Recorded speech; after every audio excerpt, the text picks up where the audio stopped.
You're listening to the All Birdies, No Bogeys podcast, your weekly disc golf analysis podcast right here on JomezPro and everywhere you get your podcasts.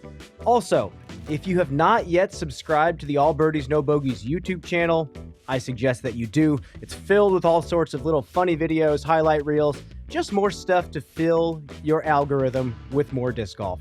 Head on over to YouTube, give us a subscription. We'll see you there. Today, off week.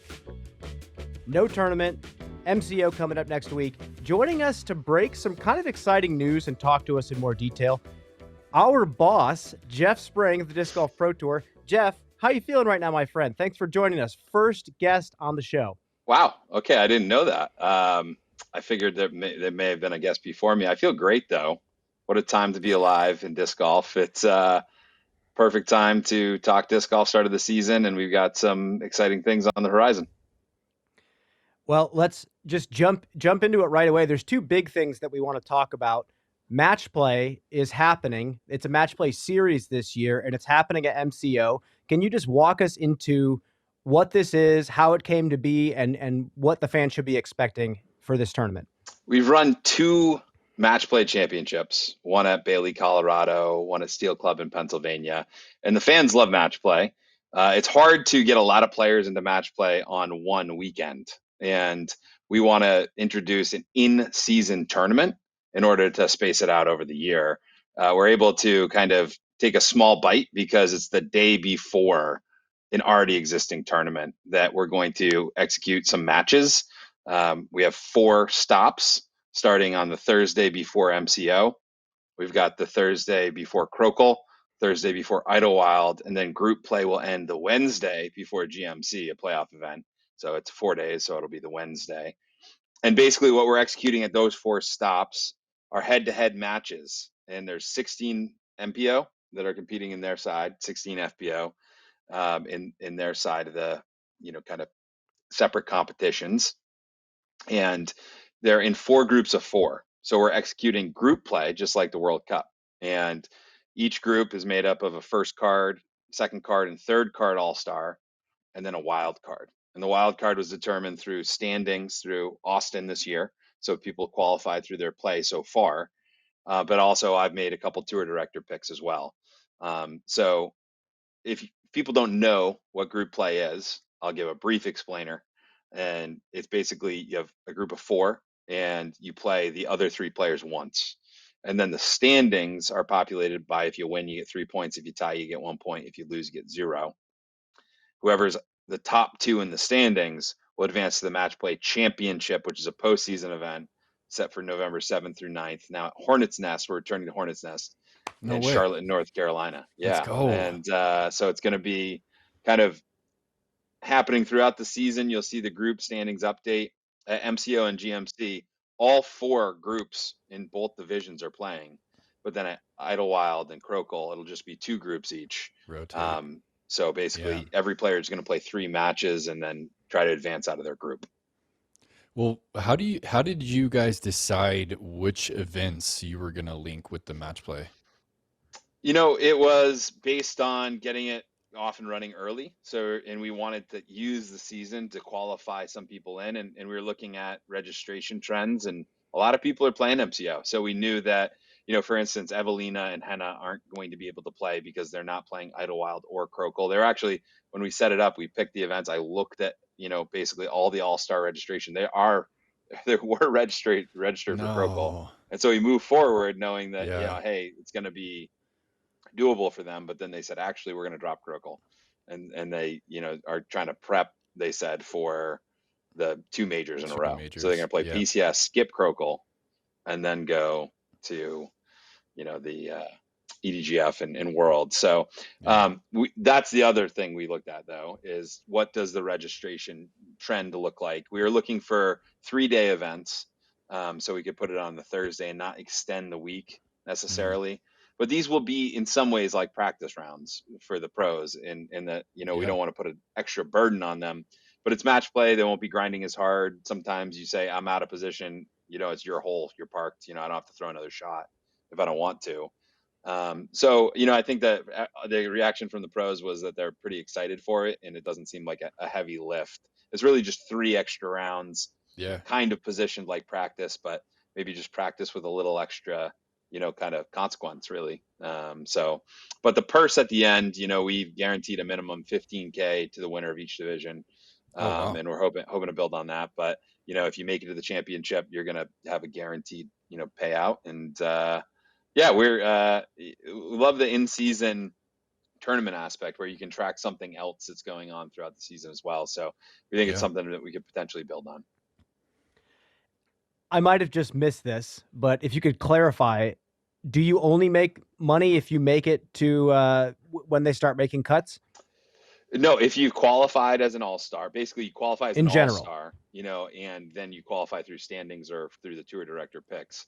And if you make it, you get a $400 appearance fee. So, Okay. you won't have to pay to play, and you will get an appearance fee for your work in the group play stage.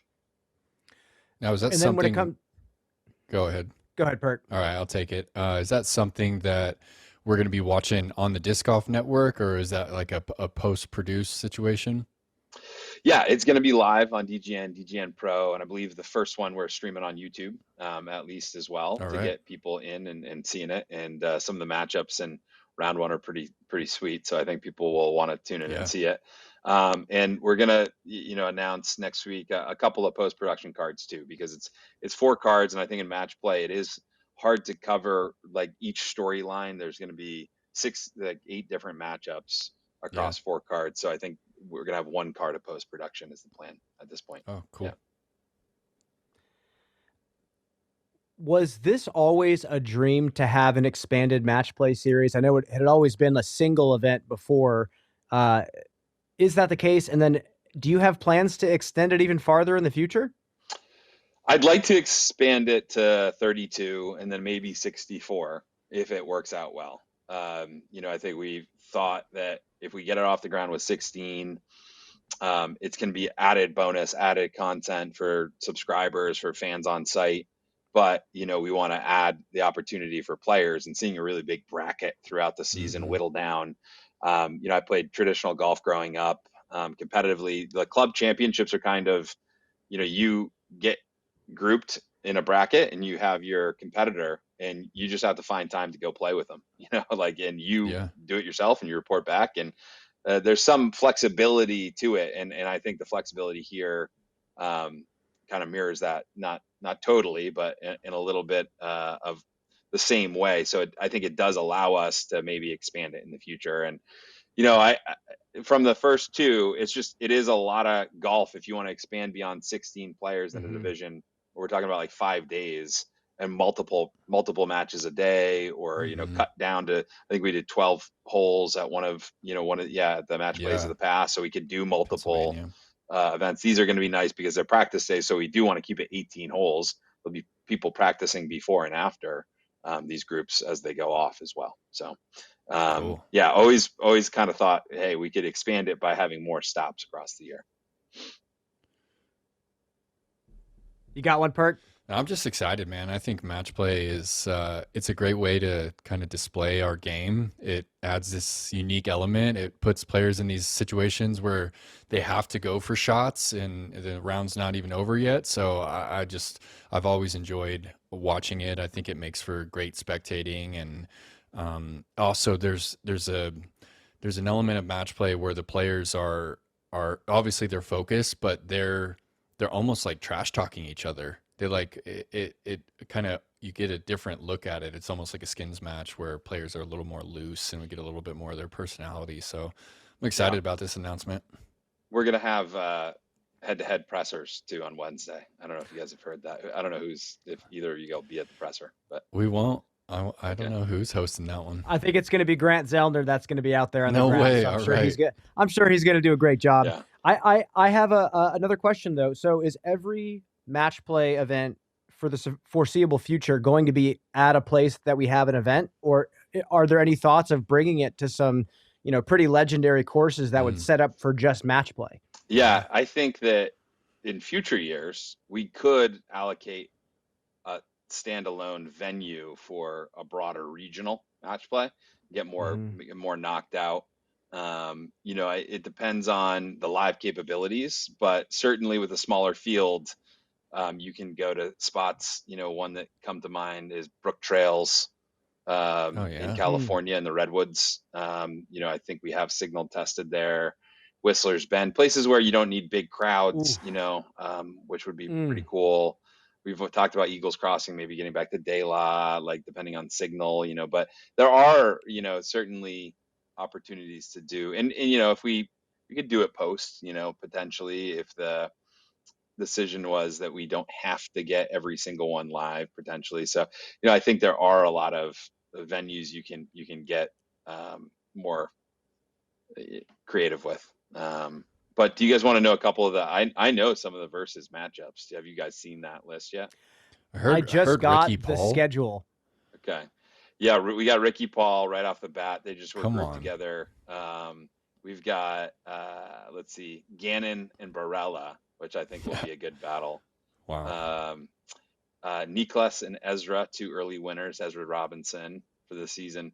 Calvin and Isaac. And then on the FPO side, some that stand out were Holland and Ella right off the bat, which I think would be a good Best match. buds. We've got Kristen and Silva, a little European battle. Owen, Scoggins, and Cat Merch, which is full of personality there. Wow.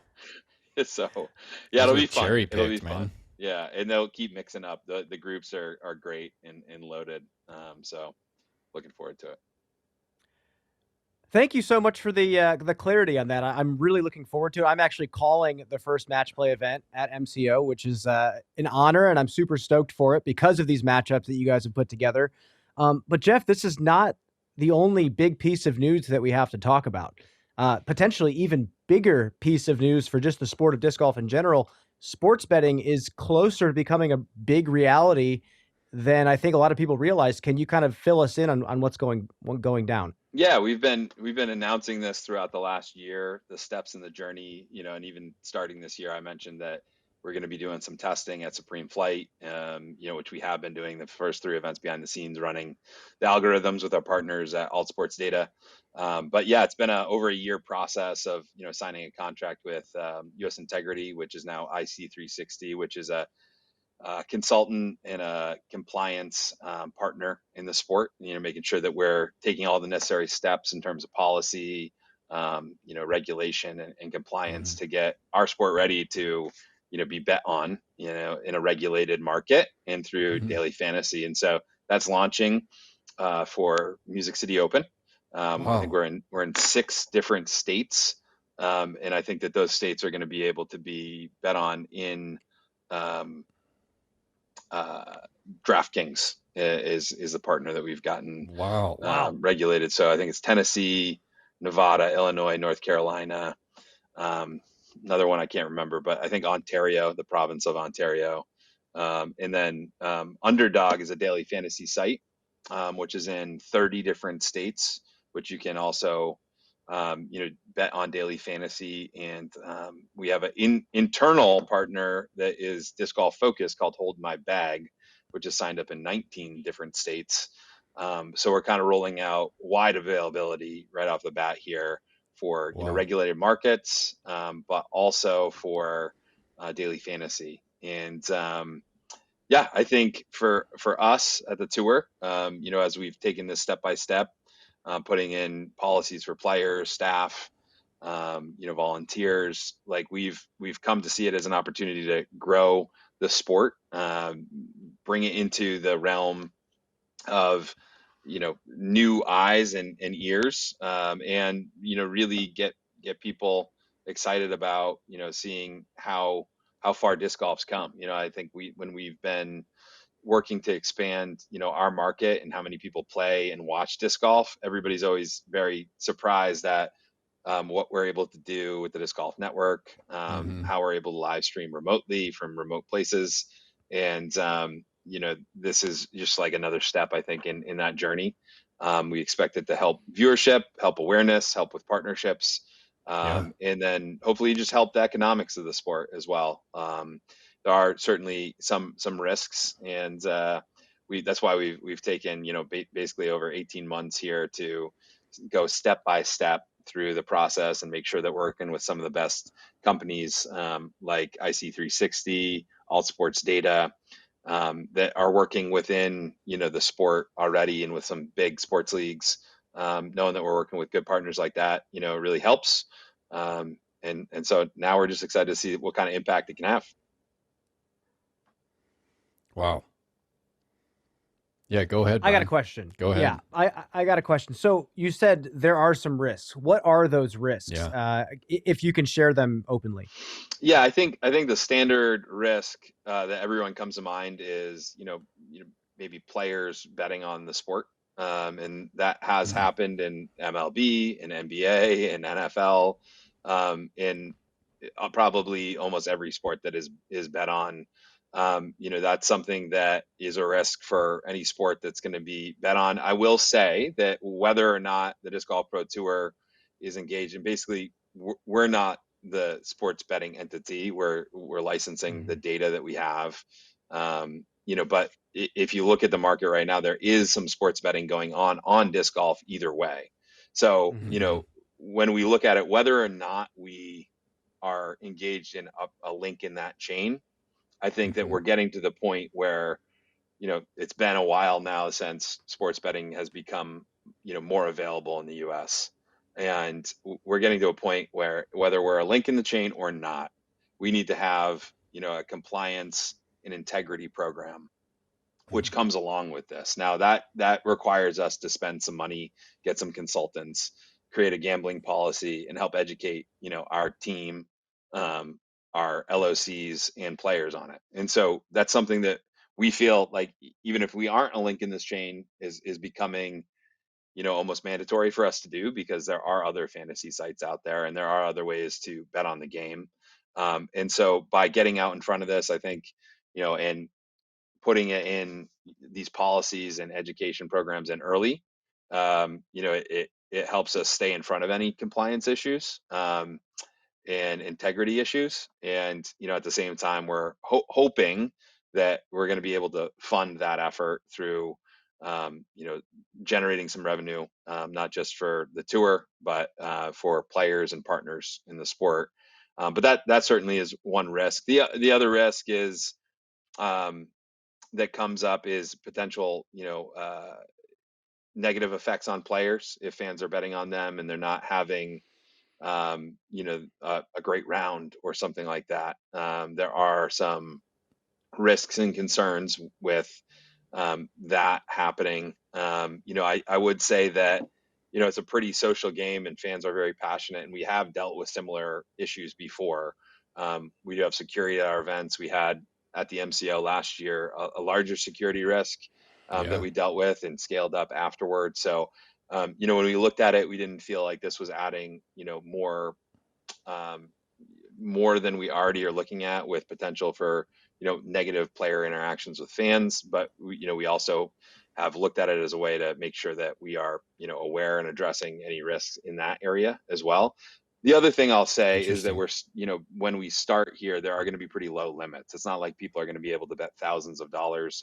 I believe Oh, the sports books and daily fantasy is going to be capped around $100 or $200, and so that kind of takes it down. interesting. We see this as like a pilot year for Yeah. that. So we don't want people risking livelihoods on sports betting, and so that cap is really like a way to say, hey, this is a fun way to gamify our sport as a fan, watch at home, really get into the scores, the stats, what players are doing, knowing more about the players, being more engaged in the game.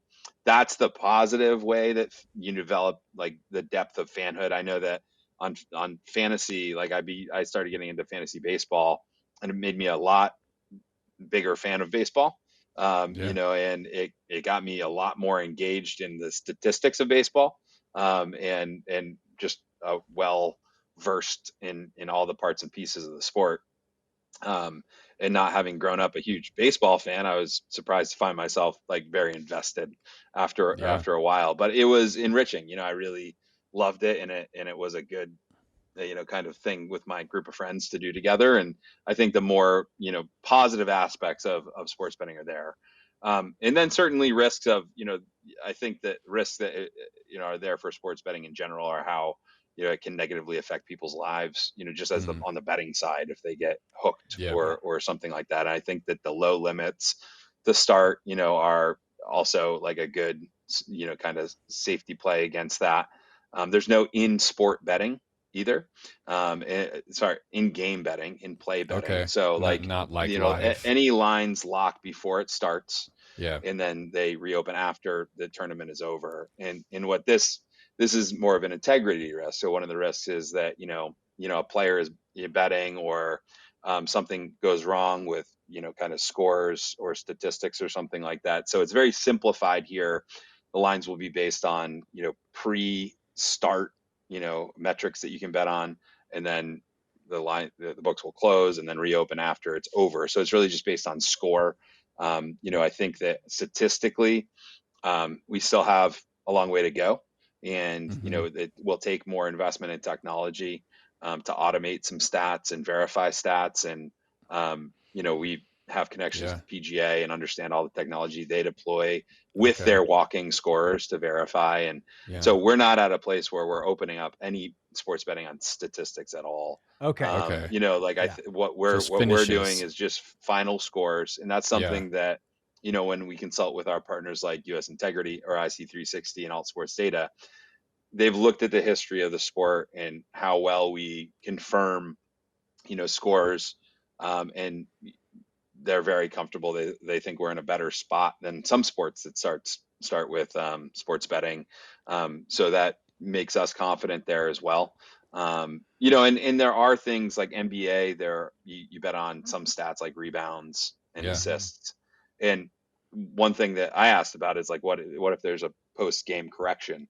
And apparently that happens all the time, right? That Yeah. happens all the time in the NBA, and the sports books handle it. We are not handling it, right? They will handle it, and they do that, fairly regularly. Where it's like, okay, this guy actually didn't get the 10th assist; he had 9 assists. So, Well, there's how pretty much is the standard. tour? Sorry, Jeff. Sorry to No, cut it's you good. off right there. How much is the tour like playing a role in like setting the odds, or, discussing, how a player's doing health wise? Like I don't know how other sports work, but what's this setup for you in the IC 360 and like those odds settings? Yeah, we actually, Alt Sports Data is the line maker, so we are not Okay. involved in line making at all. We basically just deliver the data, and Okay. in terms of our responsibilities, it's really just ensuring that the competition goes off, the way that we've said it is, the course is set up the way we, is part of our practice already. Yeah. And then the lines go to Alt Sports Data. So, Alt in sports terms of data. that, we're hands off in terms of like executing any of the gambling, not something that we are engaged in. All right. I had a question about that though. So say a player does get injured and they don't say anything to anybody. Yeah. They don't post on social media. They don't post a picture of what happens. Is that just something that is a part of the sports world, or does this organization seek out those types of articles, posts, things like that Yeah. to factor that in? Yeah, we're not adding any extra burden on players. We're comfortable with their current process of saying, I'm going to try to play up until a certain point. When they know they're not going to play, they tell us, and we make that change immediately. Hmm. And, if there are players that obviously deal with things, but this is not different again than other sports. There are some Okay. sports that have standardized injury reporting and some that don't. And there Uh, are, I think sports bettors that, appreciate more details, and there are some that like rue when it's a little bit less clear. And I think that for us, we're not starting like standard injury designations or injury reporting, and it's not required of us. And I think players, they usually try to play until they know that they need to step away because of their health or a risk. Mm-hmm. Um, so that's going to continue in the same form and fashion, and we'll look to see if in future years it makes sense to implement an injury reporting system. Some sports have them, some sports don't. But, Hmm.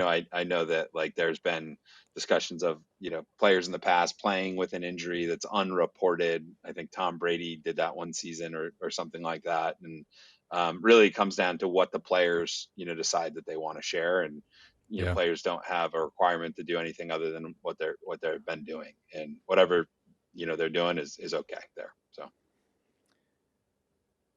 I have one last question, and then Perk, wherever else you want to ask.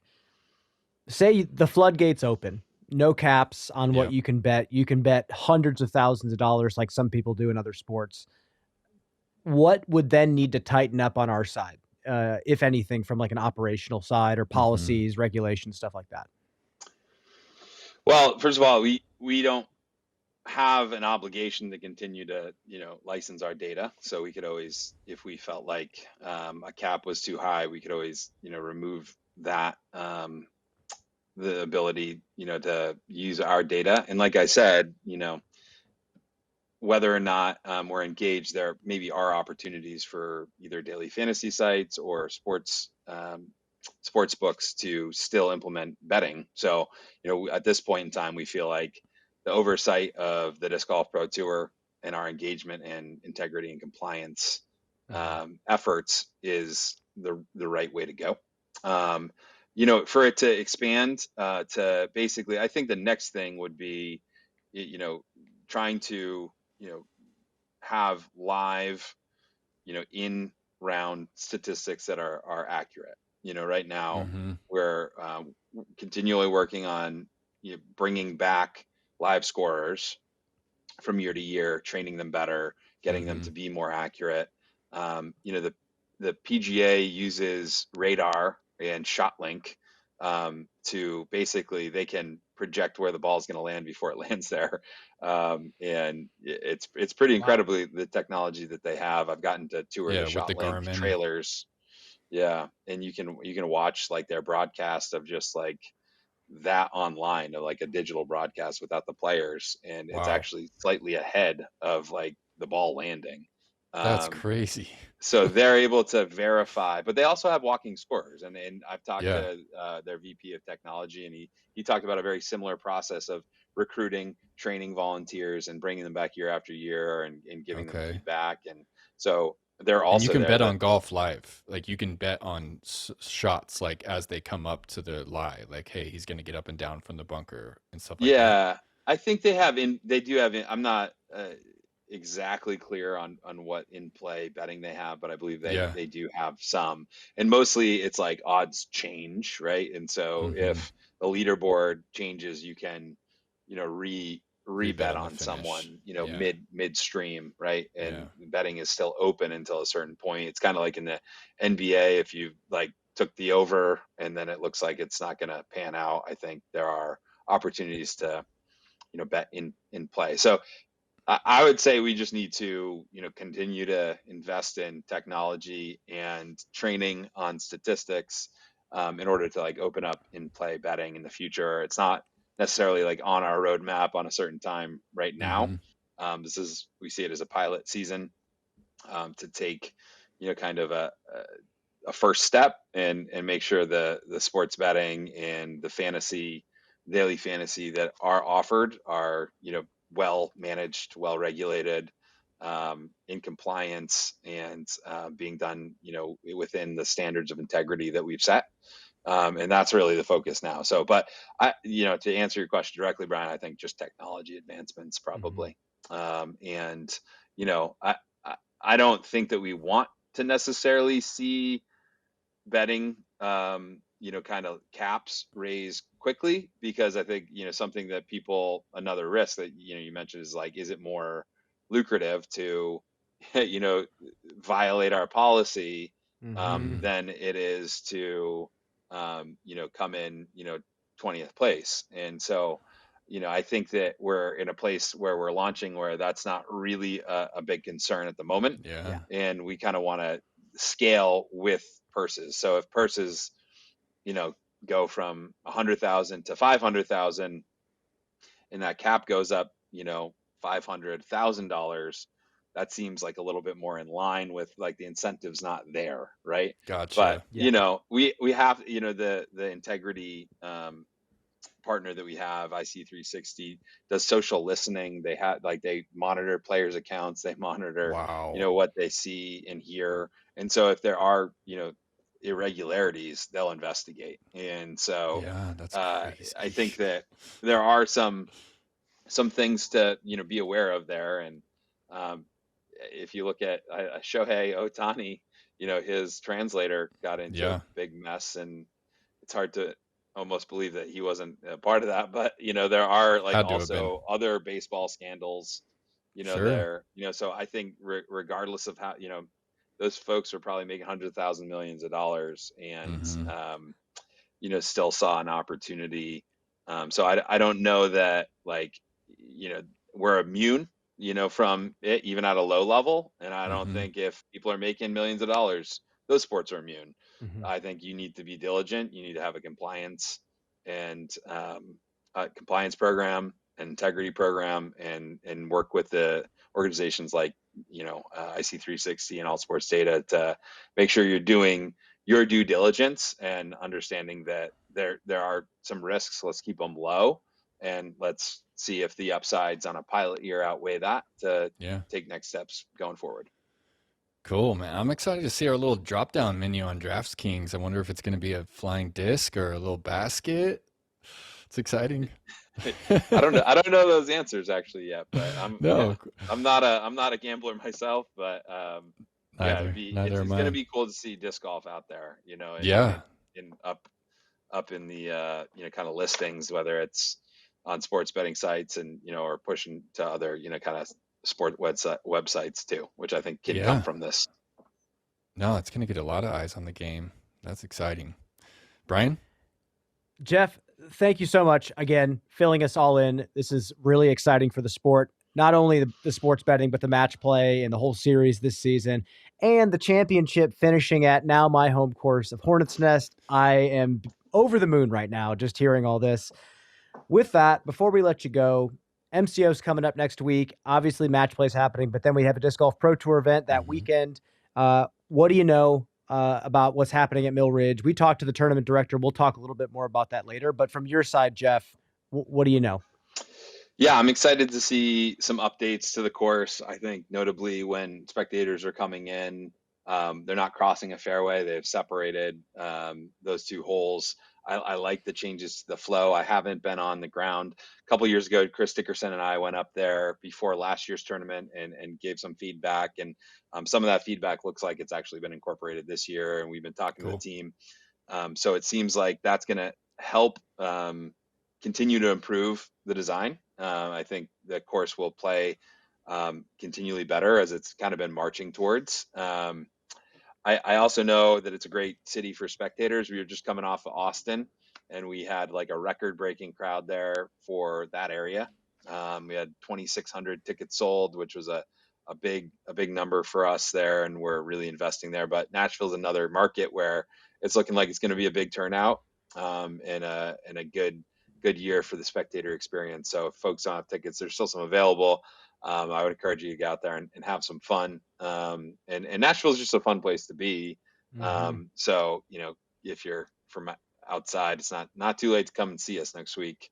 I'll be on the ground, and I'm interested to see if we're going to see some three-peats going on.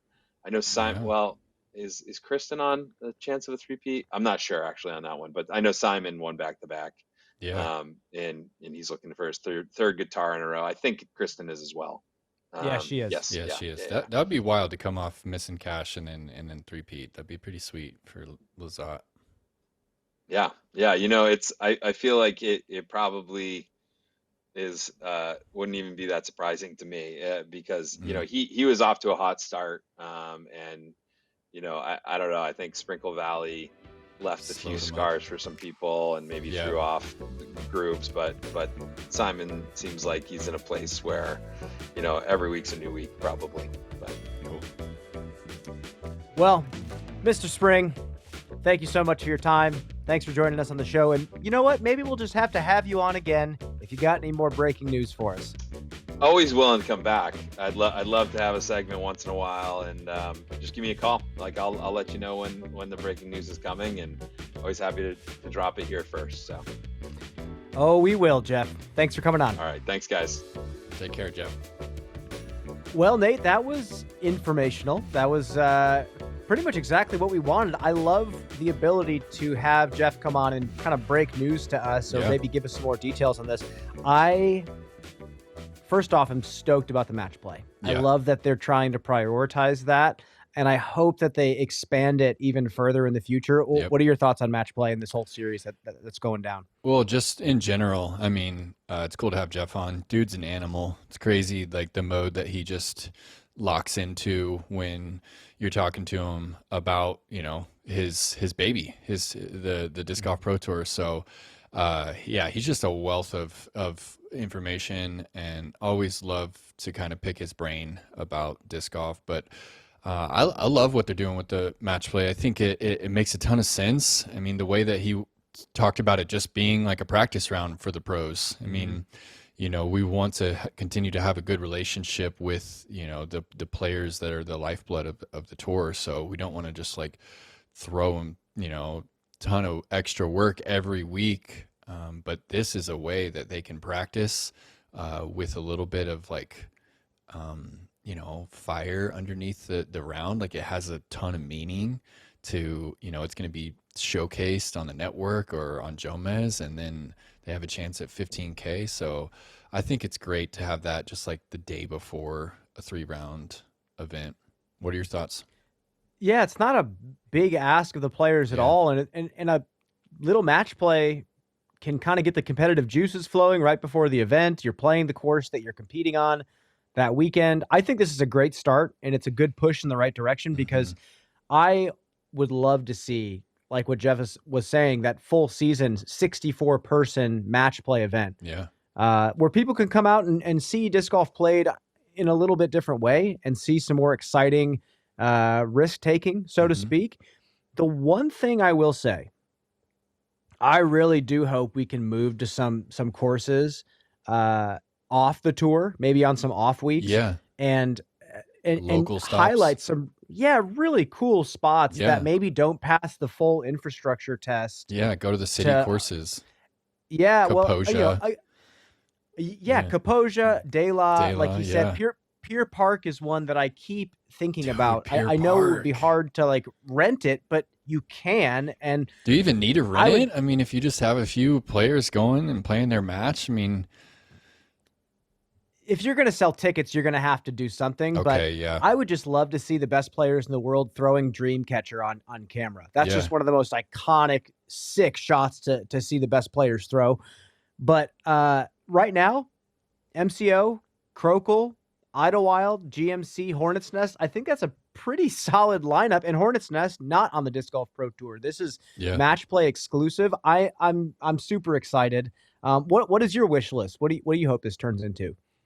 Yeah, just to expand it. And I'm down to stop at some local courses. I think that the courses that we see on the Disc Golf Pro Tour aren't the courses that, our fan base are playing every day. So it would be sweet to kind of weave into the local scene a little bit more. And even if it's a shorter course, I think that it would set up great for match play. So I think there's a lot we can do with this canvas. And the announcement looked great. I love the borrowing from the World Cup with the group play stuff. It's pretty genius. Well, then let's switch over to sports betting. There were so many questions flying around in my head. My first thought after Jeff leaves, DNFs. Yeah. Is there going to have to be some sort of policing on like the process of DNFing? Yeah. As a pro player, maybe if the cap continues to rise of how much people can bet. Yeah. I mean, so you're saying a player has someone betting for them or against them, and they're giving that information to someone, and then they DNF, so that person gets to cash out, and they split, money? Are you talking about like the integrity of the DNF? Yeah, like I don't know. You're in first place. Mm-hmm. somebody's bet thousands of dollars against you not winning. Mm-hmm. Disc golf's a really accessible sport still, so you can message some of these players online and they can get back to you. Yeah. And if somebody says, "Hey, I've just bet X amount of money on so and so, I'll give you 5 G's or 10 G's if Just you drop out. Wow. if you drop out of the tournament, if you lose, or you pretend like you're injured and you crawl to the finish." I'm curious to see, because our sport is so accessible, what happens with this. Yeah. Of course, pretty stock phrase to say I'm curious to see how it plays out, but I love the beginning with the cap being low so people can kind of get into it, maybe from the outside, make some fun bets.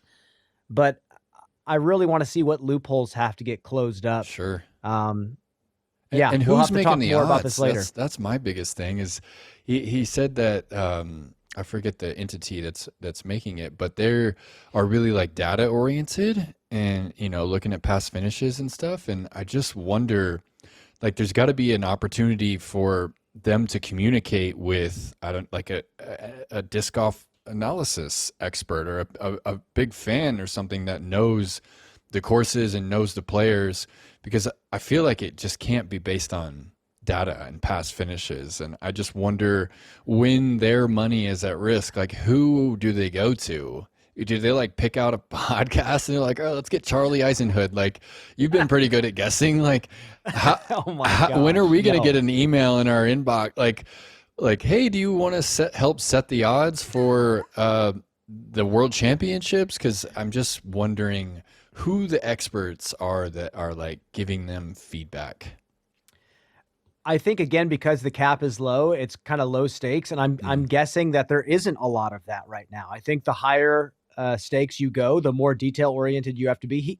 Jeff even said there's a lot of other sports out there that don't have like standardized injury reporting. So that's a big deal in itself. There's a lot of players with lingering tendonitis that don't have to say anything. Sure. And the players on tour know now, if they speak too much about their injury, that's all the commentators, us asking questions, that's all we're going to probably be asking about or worried about, because you don't have articles about players coming out every week. Yeah. We have to be the ones that gather that information and then project it back out there. So I don't know. I'm interested to see what the first scandal is going to be. That's going to be just really interesting. Are we going to have to weigh players' discs and all sorts of stuff like that? I don't know. Wow. But I'm really excited for the future, and I think it's going to be a good thing overall for our sport in general. Same. Okay, off week. We are splitting off into two directions now. Yeah. A lot of players are going to JomezPro still. Yeah, I know it's not on the Disc Golf Pro Tour, but you're seeing some big names. Kristen Lott is still signed up for this tournament. Yep. Ben Calloway, Vino Makala, they're all out there. Oh, Ben's And trying then to get we back there. That's cool. That's right. Yeah. But then we also have a always Go played Throw well. event. Yep. We have the event out there at Persimmon Ridge. So, Nate, talk about these two different stops. Yeah, it's really interesting that they ended up being on the same weekend, and I think that there was a lot at play there. It's unfortunate because it's two events in Arkansas. It's probably 3, maybe 4 hours apart from each other. JomezPro's like northeast corner of Arkansas. Persimmon is just outside of Little Rock. It's just north of Little Rock. And yeah, the Go Throw event they're not sanctioning it. So I think that they compete with each other in a lot of ways, and it's unfortunate for both of kind of the owners and the host of Persimmon, and then the tournament director and in Brad and his team over there, because they don't want to compete with each other. Right. They both have the same goal. They're trying to showcase their venue and to also just, offer an opportunity for, players to come and compete for a purse that they work really hard to raise. So I think it's unfortunate that they're the same weekend, but at the same time, there's two different flavors that players get to choose from, right? Players can go and play a course that they're familiar with in JomezPro. That it's the first time it hasn't been on the tour since I think 2017 was its debut, and it's been one of the featured courses there. A lot of players are familiar with it. The purse is up front, I think at least 10,000 added cash, so it's a relevant amount of money that they'll be playing for, and it's sanctioned. Or they can go the non-sanctioned route and, try and get on the Go Throw coverage. They've got 150,000 subscribers. Get on that coverage, which is, does wonders for just your brand and your momentum and stuff.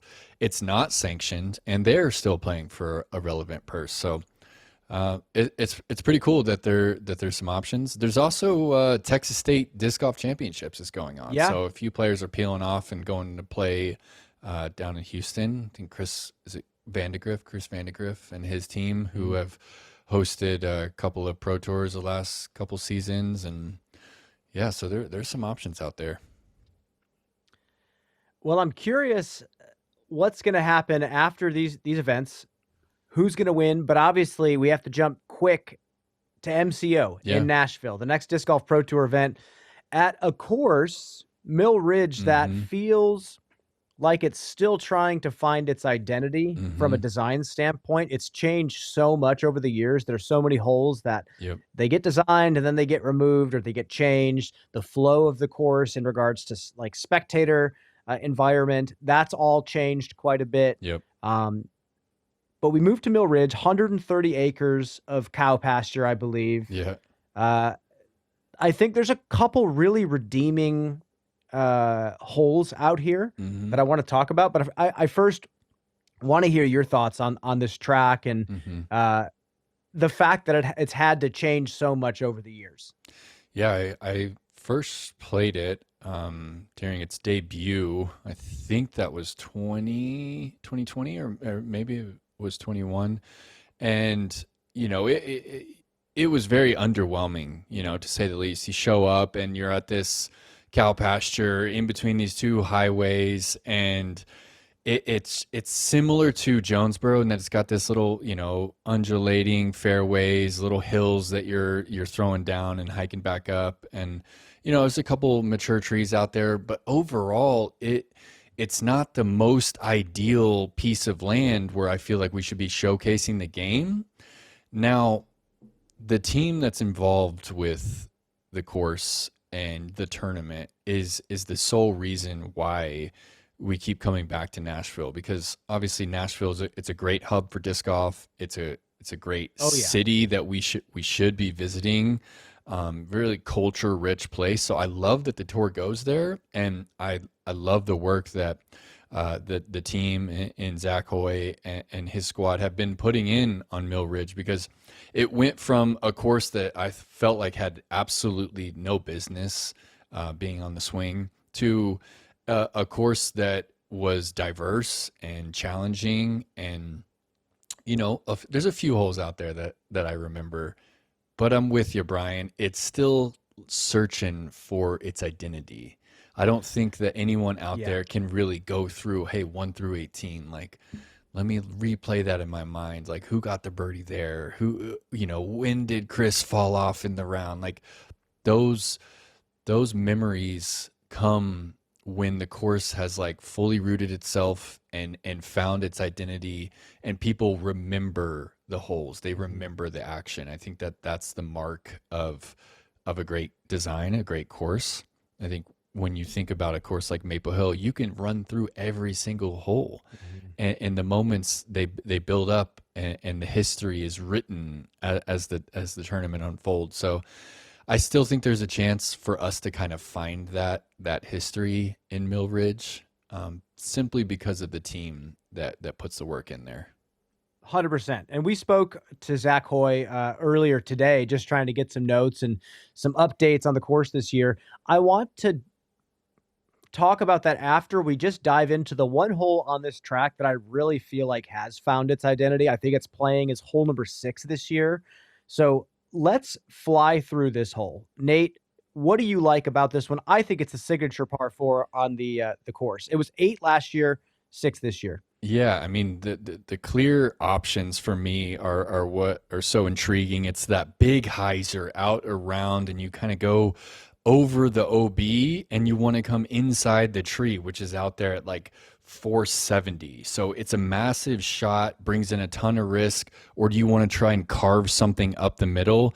And the whole while the fairway is kind of like tapered from right to left. So you can't hit with too much angle. You're kind of cut roll into the bush.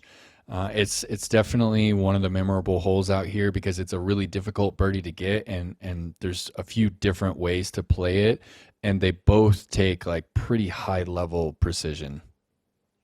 I just love that opening tee shot needs power regardless, and I love that the safer line is one that is a punch hyzer flip that rides straight. There's that OB left, so you have to get it up to flat. There's a lot of people who miss and just don't get it to flip up enough, and it fades out left. But also with the hyzer, you said the tree's about 470. It's a massive mature tree. Huge shot. And the tee pad is placed to where that's coming into play for a lot of players trying to throw that big hyzer, especially if you get that helping crosswind. Yeah. You have a lot of guys that challenge it and stay out of bounds, and then what do you have? You're you have a really rethrowing tough basically. situation. Yeah, you're throwing 3 from like 600 feet away from the pin, and you still have to clear OB. So we've seen some big numbers on that hole for sure. I remember some tournaments, tournament hopes being lost with that hyzer not coming back in. And I think that's the recipe for success when designing at a course like Mill Ridge, using those big mature trees. And if you're going to put artificial OB, make sure it's structured to where those big trees, if you're trying to throw an easier line, prevent you from getting back in. You have to put them at the right distances, or can't put trees at the right distances. The tee pads need to be shaped and placed accordingly. I think we're getting there. There's a few holes. They're screwed up in regards to number this year. They're all a little bit different. Yeah. But there's a par 4. A par 4 out there where you have to pretty much play chicken with the out of bounds tree line to get a decent angle to slide into the woods. That kind of stuff is really creative. And I think it's what makes this course memorable. And those are the holes that I can play in my mind. Because I know exactly what you're talking about. That one stands out for sure. And that, like, the way that kind of tunnel like gets skinnier as you approach it, and there's OB in the woods on that one as well. And yeah, it's got some unique terrain to it. I think it's like the far north end of the prickly pear cactus range. Yeah. And so there's like patches of like prickly pear cactus out there. And it's also, there's like this, there's some limestone bluffs that are kind of buried underneath the pasture, and they've kind of positioned some of the pins like on top of some of those limestone spots, like Old Hole 1, would play on that. So there's some terrain that is, memorable.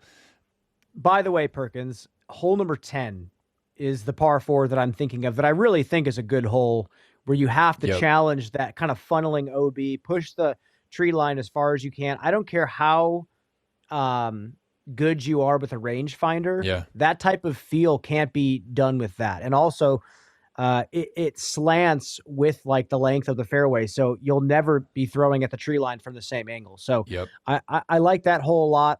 I'm interested to see how it plays out this year. We will grade this course after the tournament shakes up on Sunday, so we can give it a fair grade on this layout. Nate, I think we need to dive into Perk's picks, because last week we didn't go over the scoring. We have to go over the scoring, and now we have to talk about what we're betting on this week. Cool. Okay, so the score is 4-2 last week at the Open at Austin, or MVP's Open at Austin. Own podiumed. I was thrilled. I watched her charge up the leaderboard. You said she wasn't going to podium. I said she was. That's a point for Brian. What a dog, man. Are you kidding me? What a dog. With the nerve situation, still throwing forehands. Yeah, that's crazy. I didn't even know she was injured when I bet against her either. So the double whammy. You should get more points. I'll take my 1 point. It's going to be a long season. Isaac versus Ezra. All right. You took Ezra. Obviously, had a great run the final day. That was pretty sick. Kind of set the pace for the rest of the guys trying to play for the win. Yeah. Isaac had a good tournament as well. I took Isaac. You took Ezra. You got the point. Got 10th. Ezra got 4th. Isaac got 10th. Yeah. All right. A solid weekend for the boys. And then the top sprinkle score, podium finishing. I said yes FPO, no MPO. Okay. And I believe you said no for both. Okay. Kyle Klein did podium, and he was the number one finisher at Sprinkle. So I actually, we both get 0 points there. So then it brings our score to Brian 4, Perkins 2. Mm-hmm. This Good week. work. Good work, B. This week, we have some new ones that we are betting on. First off, straight up, pick your winner, FPO, MPO. If the winner wins that you picked, 5 points. If they podium, 3 points. Nate, what are your picks, FPO, MPO? Oh, man, I'm going to go no shame here, Kristen and Gannon. Kristen and Gannon. Okay, that sounds... It's like... Hey, you know what? You got to do what you got to do for this Yeah. one, because we can pick the same players if you want. Yeah, But do I make it interesting? you have to make it interesting. So right now, here's the thing. Kristen Gannon, going for I the three-peat? believe... Kristen's going for the 3-peat. Yep. She just 3-peated at Waco. Gannon is actually also, I believe, still leading Circle 1 and Circle 2 in regulation. So he's throwing the disc really well. His putt, Wow. I believe from range is actually the thing that's been holding him back. So Yeah. that's not a bad pick. I'm also going to pick Kristen. I say this because she has played so well at this track. Yeah. I'd love to see Holland battle her again. I'd love to see a battle where both of them bring their best stuff. I think undoubtedly we're going to see Yeah. it. We're going to see a little Holland Kristen battle like all season. I mean, Holland's gone 2-2-1 this year. So Wow. she's playing fantastic golf. Yep. But I'm going to pick Kristen for FPO as well. For MPO, I'm not going to pick Gannon. I want to see him win, but I'm going to pick Ricky. I'm going to pick Ricky Wysocki. All right. He's been a little quiet. He has. I remember, I remember seeing him play here last year or in previous years when I was in person playing myself, and he just looks really comfortable out here on this track. I think he could get a win early. And that's my pick, Ricky and Kristen. And then the last two, we got match play coming up. Yep. So we have two pretty awesome matchups. So you're going to pick the winner in this matchup. Mm-hmm. Paul versus Ricky. Awesome first round play. Mm-hmm. Holland versus Ella. A couple of bombers out here on this open track. What do you pick? I'm going Ricky Holland. Ricky Holland. Yeah. Okay. I legitimately, before this even happened, wrote Paul and Ella. Come on. So here This we is an go. interesting We week. got something to root for here. All right, last Perk's one. Is it the picks. 10-20 one?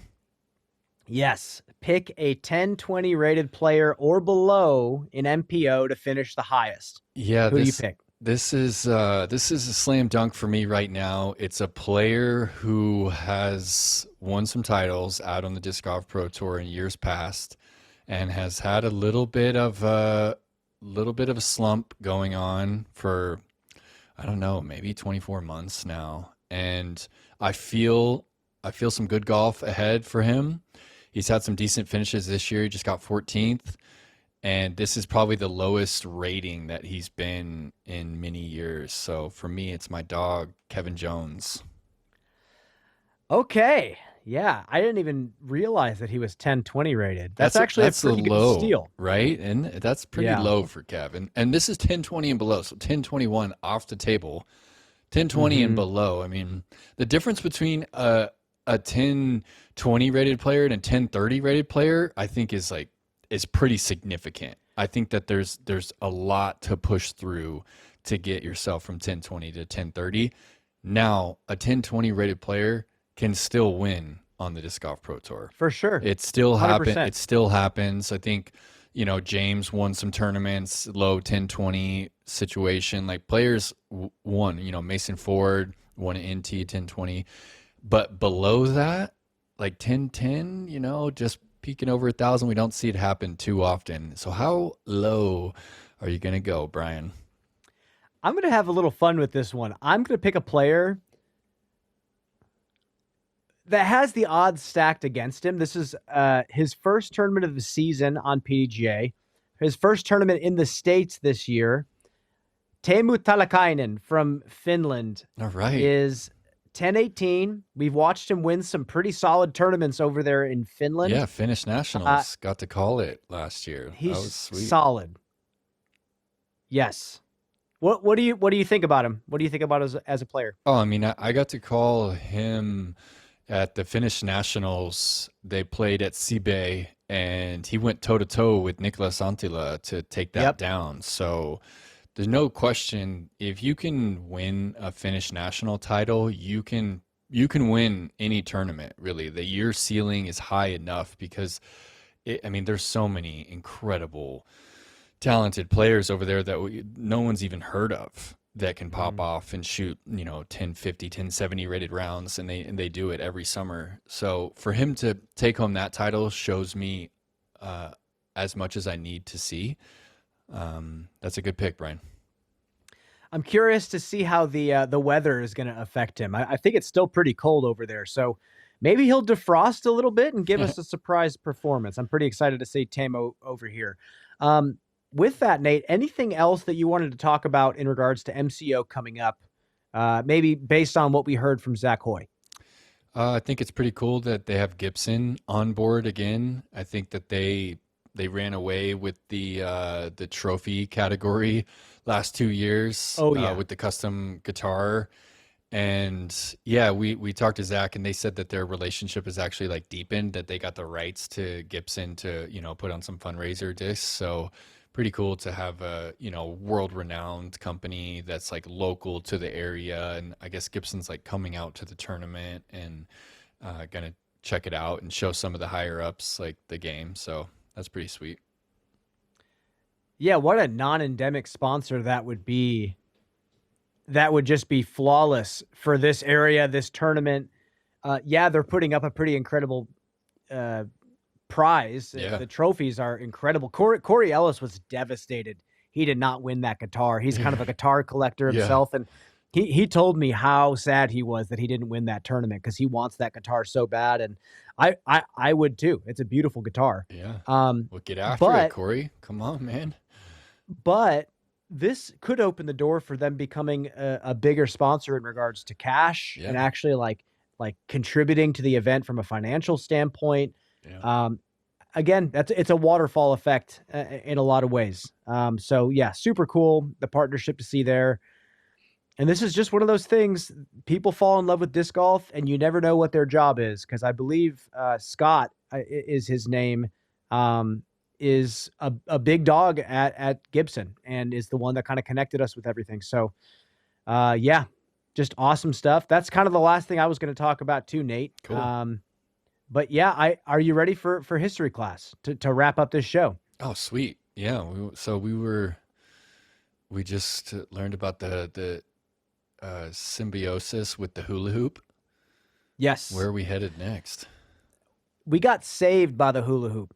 Yeah, we did. Overnight success. The Frisbee rode the coattails, helped push people over that free shipping rate who wanted to order for their sporting goods stores. And now here we are. People are getting access to Pluto platters all over the country because hula hoops were flying off the shelves at the Wham-O warehouse. In 1964, Steady Ed Hedrick gets hired at Wham-O, and we all know him as the godfather of disc golf. Yeah. I'm going to talk about him in just a second. I'm going to back up. The Healy brothers. Jake Healy is kind of the lead of everything, at least in the book chain of events that we're kind of going off of. But the Healy brothers in the Upper Peninsula of Michigan started playing a lot of Frisbee at their family picnics. Apparently they liked to party, it sounds like. They would throw these huge parties, picnics up there. And eventually, in the late 50s, they developed a game, or the claim is that they developed a game that they called Guts. And it's one of the first organized disc sports that we hear of. 15 yards apart, you and your team stand in a line, and you pretty much throw the disc as hard as you can at the other team, and you try to get them to drop it or have it blow right by them. That's how you score points. If you catch the disc and they throw it below head level, you stop the point. it's a pretty brutal game. I've Yeah. seen people play it at a high level, and it's absolutely insane to It's play. terrifying. Frankly, I don't like it. No. It is a hard game to play, and it hurts really bad. But they started playing Guts, and over time, they started expanding things a little bit. So I believe the first instance of this was like 1959, 1960. They had a very organized Frisbee tournament, and they had distance competitions, they had Guts, they had accuracy competitions, and they started to really open the floodgates, and they started inviting people to come in. And if you wanted to test your Frisbee skills against the Healy brothers and whatnot, you had to come up to the quote unquote international Frisbee tournament, they called it. And the funniest part about this whole thing is it became something that I don't even think they realized it was going to become. They started even writing these ridiculous fake news releases laced with satire. They started making all these posters. They had a fake organization that they called the International Frisbee Association. The CEO was a fake name that they would talk about all the time. But the funny thing is, over time, people did start coming. And people, even though, the invites were laced with satire, people started hearing about this from word of mouth, going to this tournament every year in the Upper Peninsula of Michigan. Wow.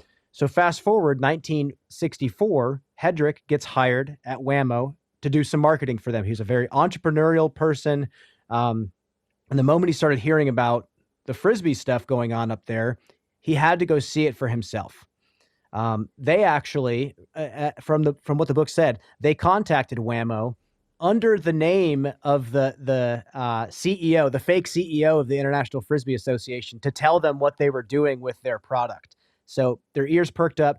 Hedrick, I believe, goes out there for the first time in 1968 and loses his mind. Wow. He thinks it is the coolest thing in the world. And at that point, that many years later, a lot of people from like around the Midwest and even farther than that were starting to gather their Guts teams and going out to this event up there to compete, but then also to still have a good time. Because again, it's mainly a party, but then some people were taking the competition side seriously.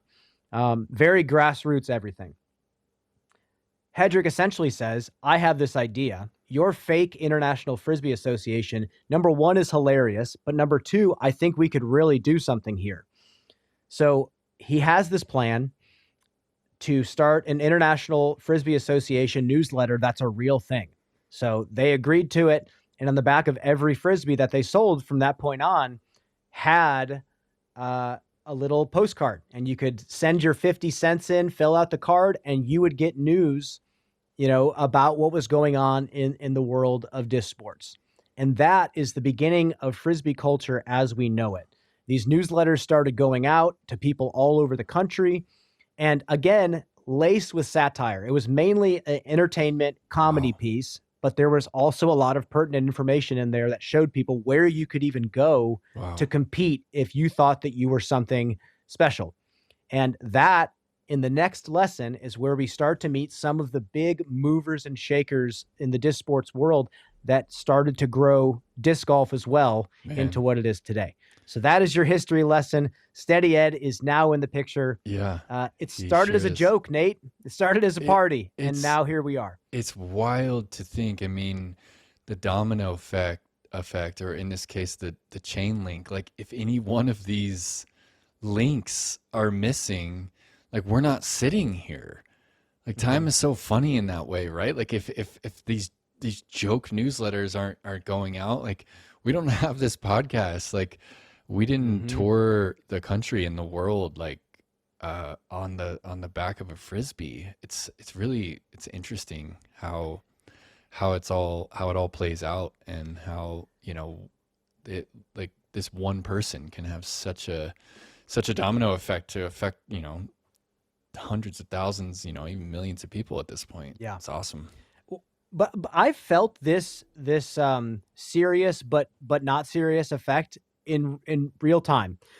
Do you know the children's game Don't Break the Ice, the board game? Mm-mm. You got the mallet, you have the cubes on this suspended cube, and you tap little cubes out, and you try to like not let this little guy fall through the ice. I ran a tournament for that in college. I called it the World Don't Break the Ice Championships. Wow. I spray painted a little ice pick, gold and I put it on a little pretend ice block as a trophy. Wow. And we filled this tournament up, and it was like 64 teams of people, or 64 people came out dressed in costumes, ready to rumble. And it was an absolute blast. We streamed it on Twitch, and it was like the #1 board game stream on Twitch that day. People were going nuts for this children's game just because we told them to take it seriously. So I understand why we got here, because people saw what a fun game it was and they wanted to keep rolling with it. And yeah, that's the coolest part about our sport, is it started out completely as a joke, and people began to realize, oh yeah, this is a lot deeper than we thought it was. Yeah. And that's kind of where our game is now. We have some people that want it to be just casual, just grassroots. And we have some people that want to completely ignore the grassroots and make it a professional sport that looks just like golf. So they're the two extremes of our game, and we'll get into it more later. Man, that's good stuff, Brian. I'm here for the history lesson. And I think that I never heard the board game thing, by the way. That's awesome. It was hilarious. That is funny.